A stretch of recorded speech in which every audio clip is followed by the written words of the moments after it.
Simon & Schuster Audio presents Standing for Something, 10 Neglected Virtues That Will Heal Our Hearts and Homes by Gordon B. Hinckley. Read by George Grizzard. With an introduction read by Mike Wallace.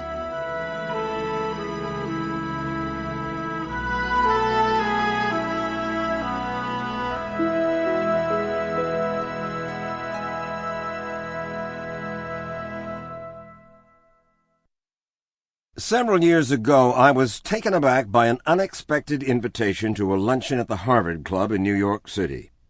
From prior experience, I figured the food would be mediocre at best. But since I'd been asked to break bread with the hitherto mysterious octogenarian president of the Mormon Church, and because the invitation was tendered on the president's behalf by a Jewish-owned public relations firm, it was too tantalizing to pass up.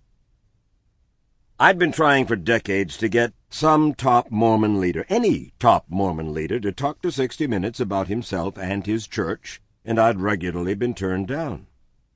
Mormon friends of mine had volunteered to put in a good word, and they'd let the Salt Lake City hierarchy understand that an investigation was not what I had in mind, but rather an exploration of what kind of individual led the Mormons. How did he get his job? What about Mormons and polygamy? What about Mormons and black folks? And did the leaders of the Mormon Church really believe that tale about Joseph Smith finding himself anointed at the age of 14 on a farm in upstate New York?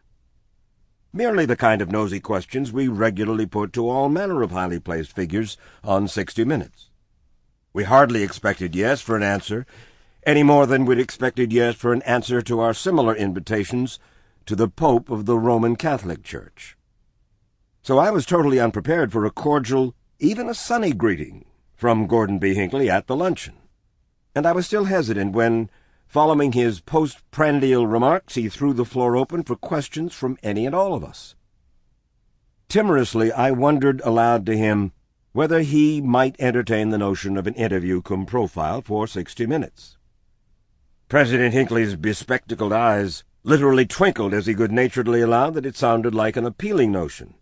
After all, he really had nothing to hide, and he imagined he'd have little difficulty handling whatever queries I loosed at him. He'd heard and answered worse, he was sure, during his young missionary years in London, where he'd taken on whatever the skeptics and non-believers... Sample complete. Ready to continue?